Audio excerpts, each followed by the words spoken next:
You're fired. No, I'm not talking to either one of you guys, unless you want to be fired, because sometimes that can be a good thing. Next on Table Talk.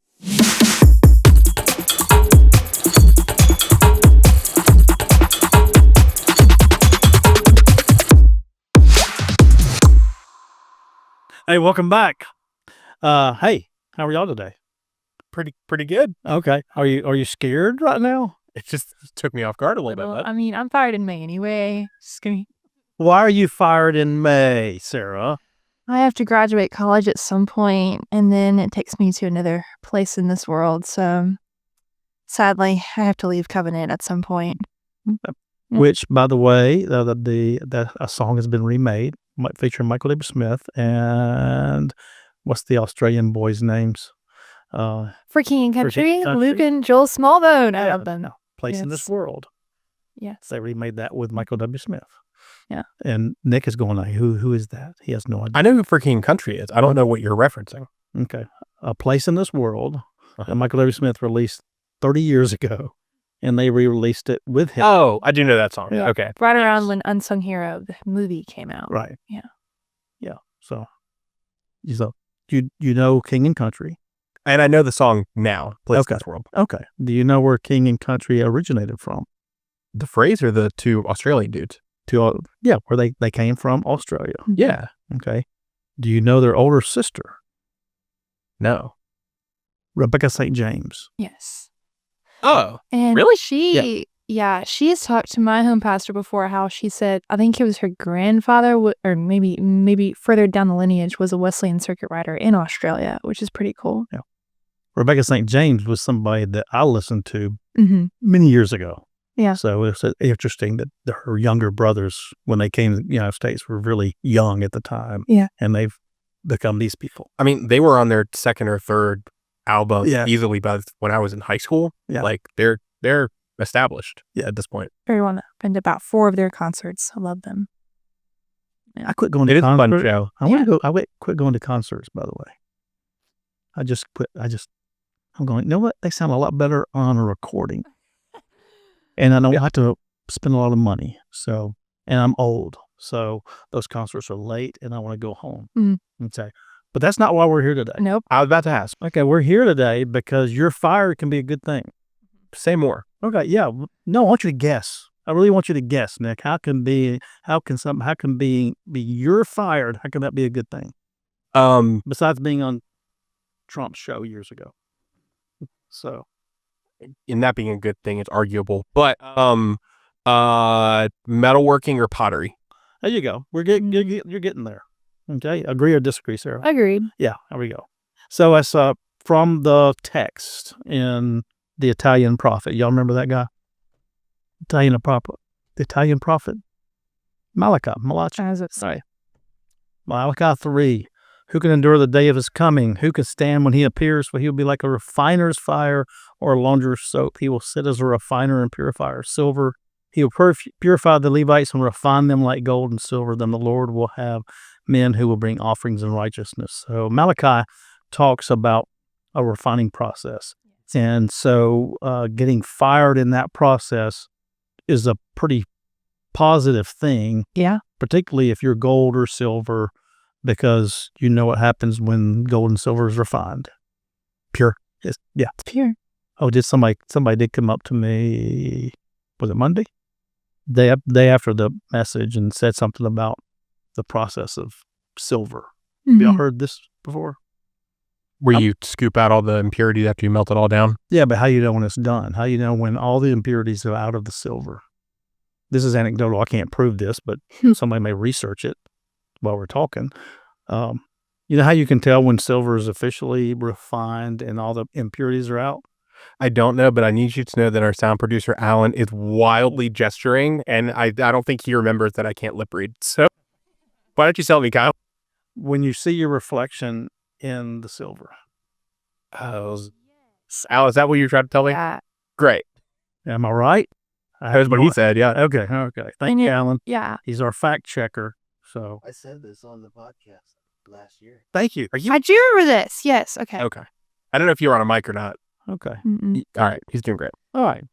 So but when it reflects your When you And see when you see your reflection, you know it's pure. Anyway, but that's not exactly. We want to go around that a little bit, but the point is for our discussion today is, when does this take place? When is this refining? Even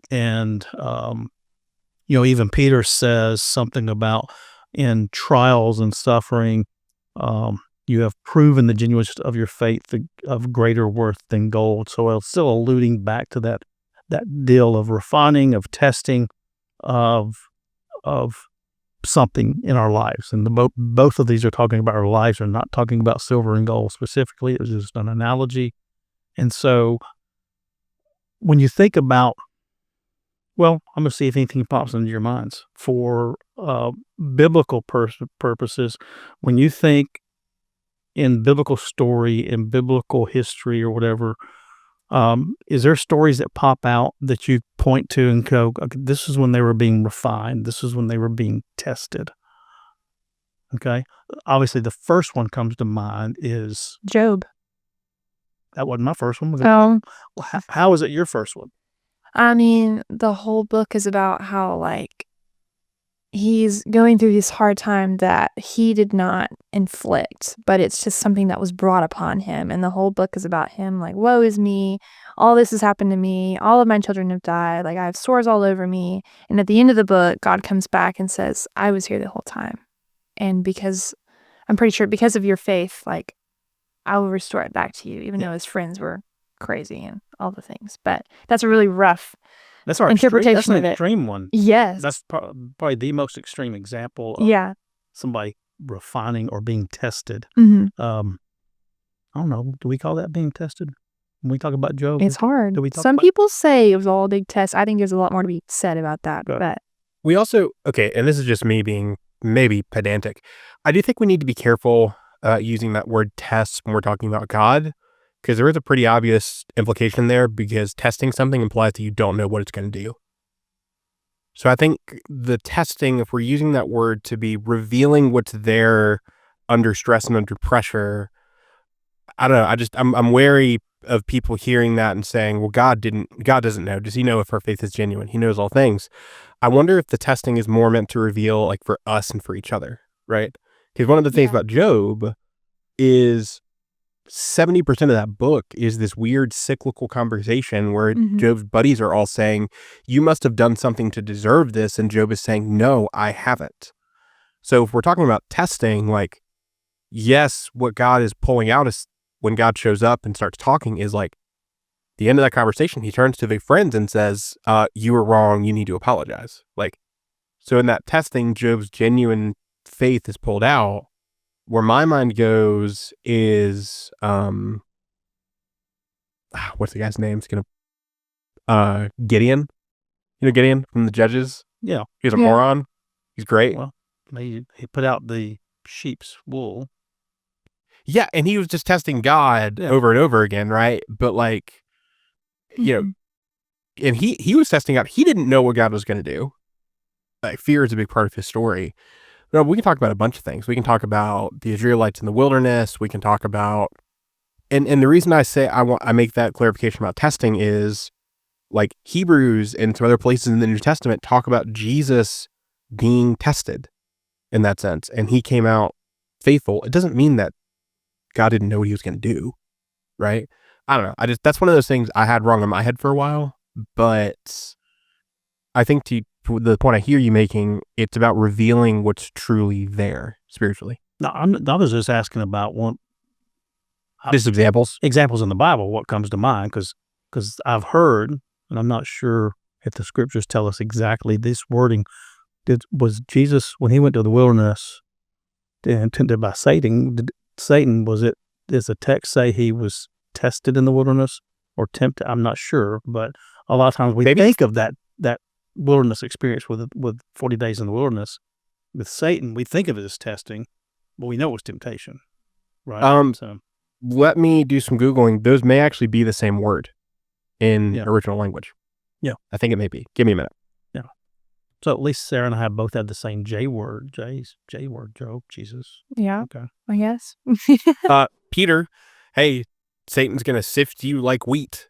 And what's going to come out is your, however you read what leads him to denying Jesus, whether that's fear, some people read it as like anger, whatever. But like what's really down in the depths is what gets brought to the surface Yeah. by hardship. What was in the dark, what gets brought to the light. The Johnny Cash song about that. Oh. One of, actually, Blake Roberson, he's a high schooler at HA. That's his walk-up song to bat when he plays baseball. It's God's gonna God's gonna cut you down by Johnny Cash. It's kind of ominous, actually. But And Johnny Cash and bringing this back full circle to where we started from, Johnny Cash originally, the song I've Been Everywhere is originally based in Australia. Oh. I've Been Everywhere, Man. That song title and all the original lyrics were actually Australian cities, and he rewrote it to be American cities. Anyway. The Greek word peirazo, by the way, does imply tempting, trying, proving, testing, examining, going about. So that's actually one word. Yeah. Okay. So my question is, like, Sarah used Job example, and that was a very specific thing because God basically said, hands off, Mm-hmm. taking my hands off, Mm-hmm. and Satan, you do whatever. Right. And I'm not sure that all of us would agree that happens regularly. But does it happen? Probably so. Does it happen every time? Every time something comes up in our lives that we say, "Oh, God's testing me." So here's the question to bring it back to our lives today.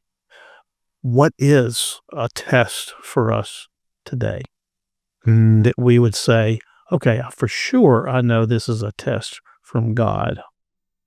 What would be some examples?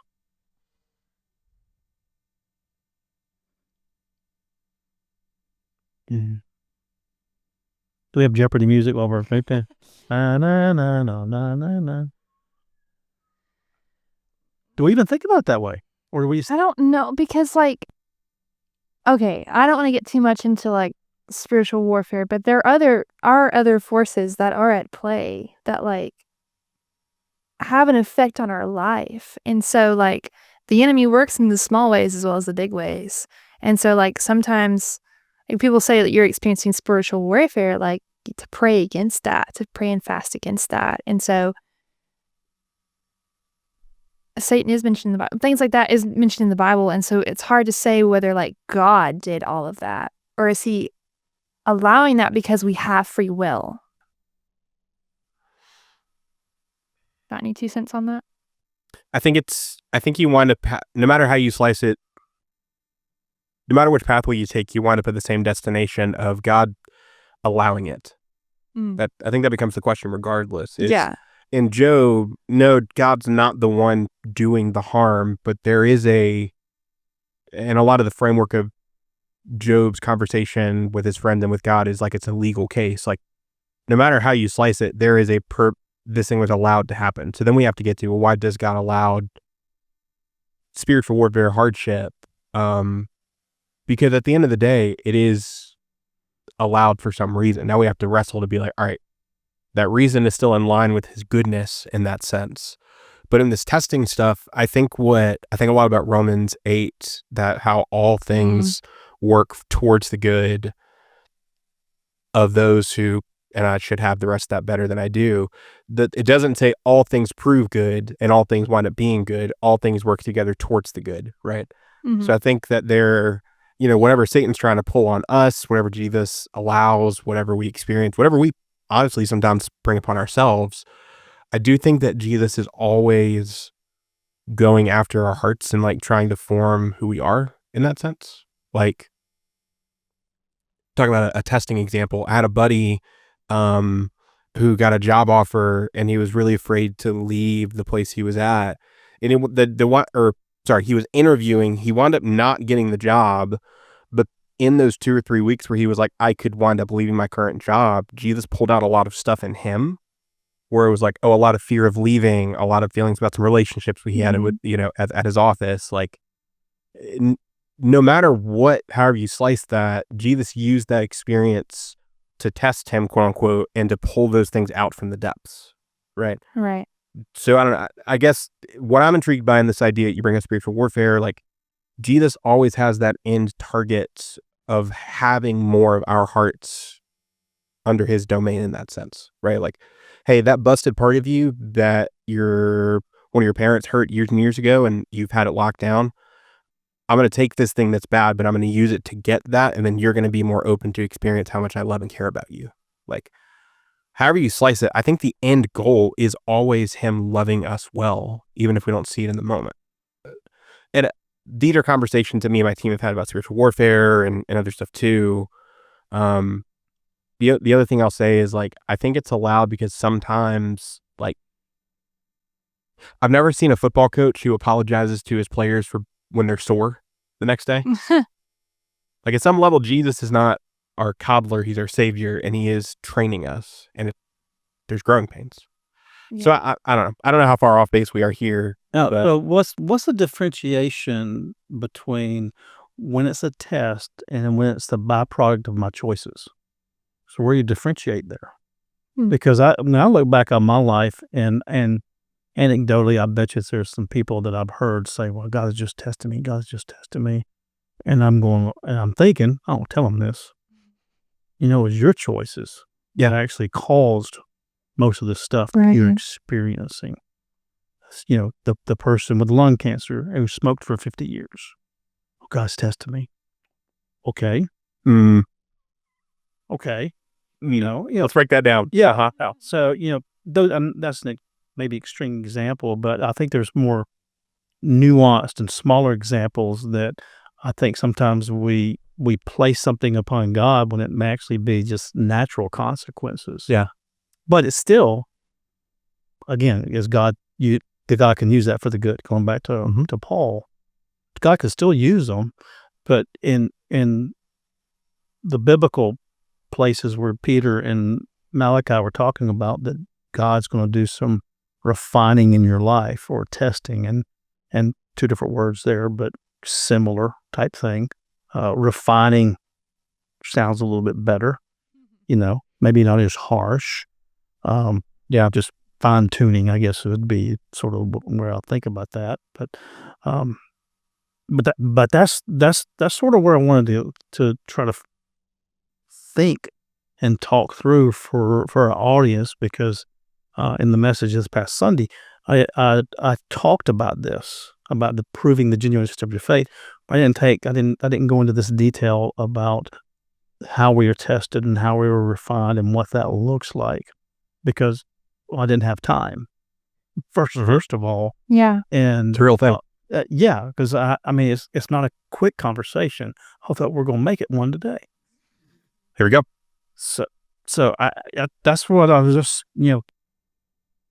just throwing out at you guys. So, and have you experienced refinement or testing, or have you experienced dealing with my own choices?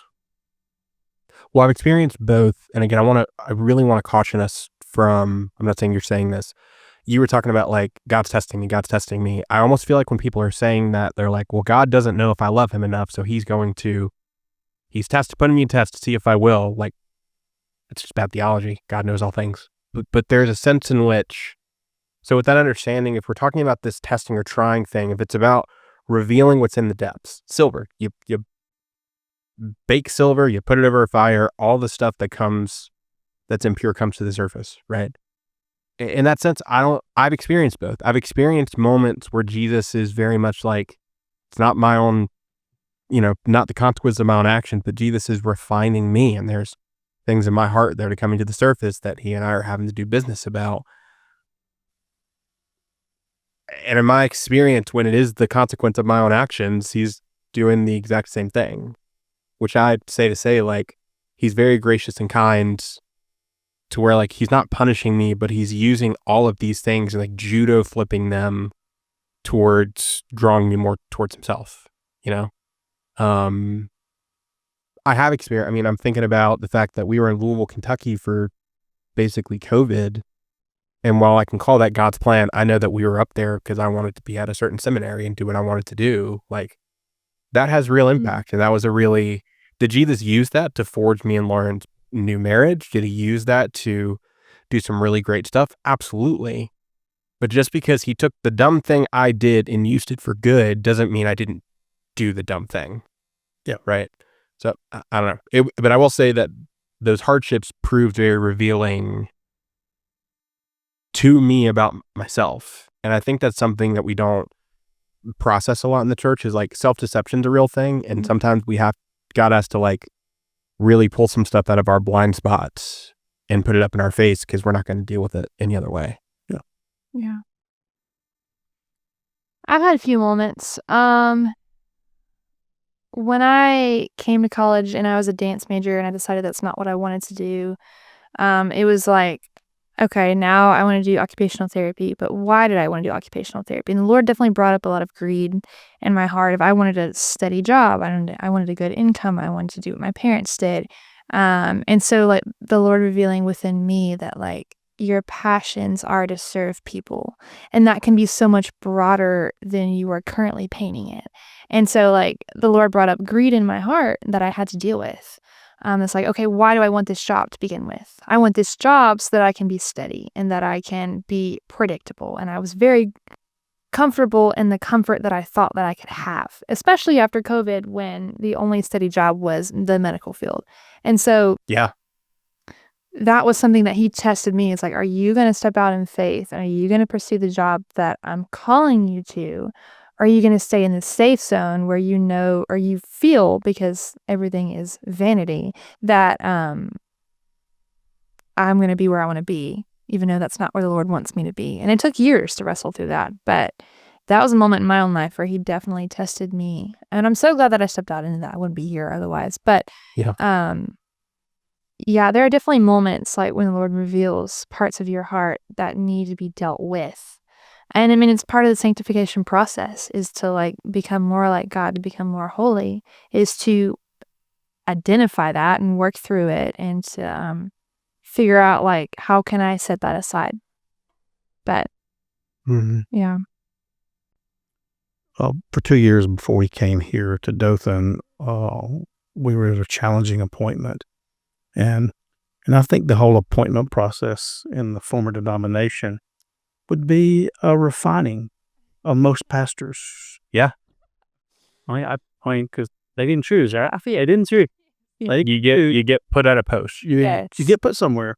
And I think there's a lot of refining going on. And I think sometimes, even though we make fun of the former iteration of who we are, sometimes that's pretty good, that you have to go through that. Yeah. Somebody thought was a good place for you, and then when you get there and go, what were you thinking?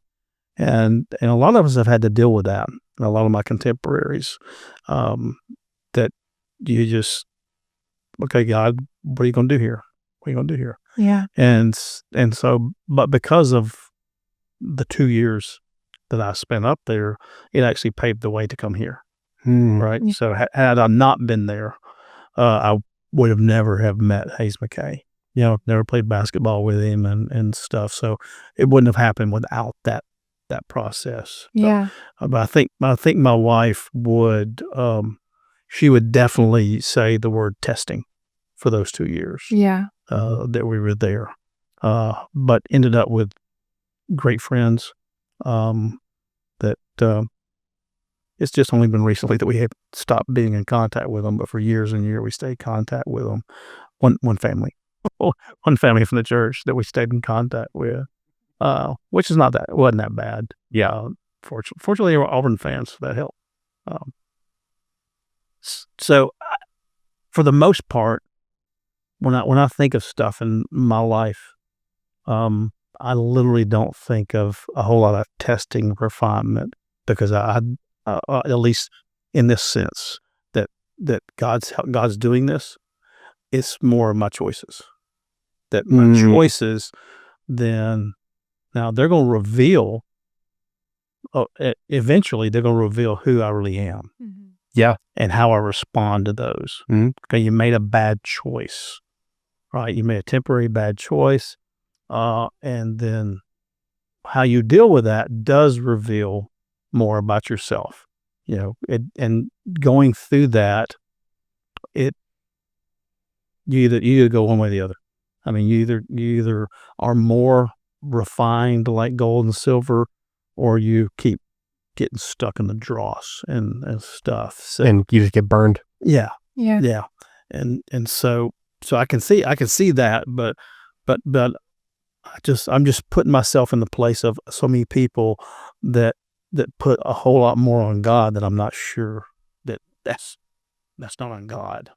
He's not. He may have allowed. He's not the author of that thing. Yeah. We brought it Yeah. upon ourselves. Yeah. So the Lord's Prayer that we quote all the Oh time, yes, yeah. right? What's the hardest phrase to deal with in the Lord's Prayer? What do you think it is? What's the hardest phrase to deal with?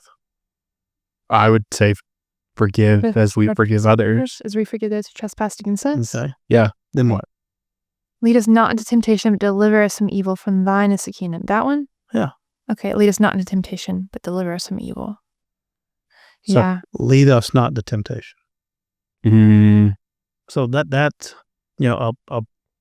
a former colleague in the other denomination, he always, and I do this. I heard this and I went, that may be right, although I can't prove it. Lead us not into temptation. Put a comma there. If you put a comma there, it changes things a little bit. mhm. They have a little nuance there. Yeah. Because we literally, if we just, plus there's no grammar in Greek, by the way, so we don't know how it was. Yeah. There's no punctuation marks at all. You don't know what the emphasis is or anything like that. So when average person hears that without thinking about it, without reading about it, lead us not into temptation, you are saying, Mm-hmm. God must be leading me into temptation. No, that's not really, I don't believe that's what it means, but that's sort of what it sounds like in English when we do that.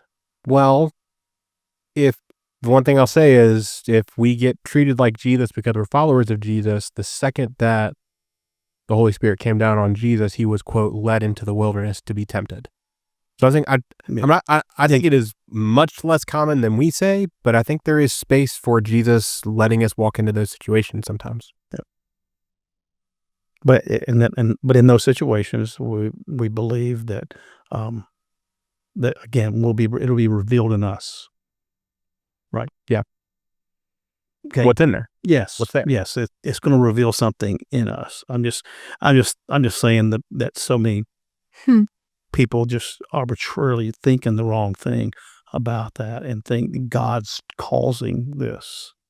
God's causing the temptation. God's trying to hurt me right now. Right. Or he's trying to make my life difficult right now. Yeah. And that's what I think some people need to think through a little bit more and not put all that on God. The cool thing is God can take it. Yeah. God very can take kind. whatever, God can take whatever junk that we put on him, he can take. And I've heard this many times when, particularly in death, when so many people blame God, and it's sort of natural for a lot of people to blame God. And I've heard a number of pastors and other teachers say this, go ahead, take it out on God. He can take it. But it's in that, kind of thinking about the whole death and grief and suffering thing, that in the midst of that, where's the refinement? Who's the refinement and testing in the midst of that? So is the refining and testing in the midst of grief or illness or a terminal illness? Who's really being tested there? And I think sometimes it's actually the family members, more so than the person going through the death or the terminal illness. With their patience and kindness and understanding. I can totally see that. Yeah. So I think sometimes we miss it because we put so much focus on the person that is going through the sickness, and a lot of times terminal diagnosis, and they're literally dying. And that person may feel, and that person, their family members, oh, what's God doing to them? What's God doing to them? it's a lot more how are we handling it? Are we handling what our loved one is going through? What kind of faith is tested or refined in us through that? Because if we were people like we say we are, people of one book, then the person dying has it better than the person who's living. Mm. And a lot of them realize that by Yeah. the end of their life, they I'm not the one hanging around. All you guys are. So how are y'all handling that? Kyle, I'm really interested in what you just said because the way you phrased that, what clocked my attention there was that what's the thing being refined? Yeah. Faith. So the example you just gave, if faith is being refined in everybody involved, the person who's sick, all right, do I still trust that God loves me? The faith of the people, everybody else around is being tested too. Like, oh, this thing is happening. Who is God? Do I trust him? This is a person I rely upon. They're going away. Do I trust God to take care of me now? Like so everything you said, full agreement. And I'm really intrigued by if that refining is always aimed, and maybe it's not biblically, but if the refining is always aimed at our faith, then the end goal is always Jesus trying to teach us to trust him more. Like, yeah, that makes a lot of sense. There's nothing that's going to pull that to the surface like death. Yeah. In us or around us. Yep. Mm. Yep. All right. All right. So not going to linger too much more. Any other comments or thoughts? I gave you a lot of notes, but we hardly touched on any of them. But it was sort of just get you in the frame of thinking. Okay. Mm. All right. So just a reminder that testing of our faith, refining of our faith. How are you viewing that? How are you recognizing that, and how are you responding to it? And I think Nick had the best word. That I think it all boils down to the refining of our faith. Yeah. Of everything that we're going through.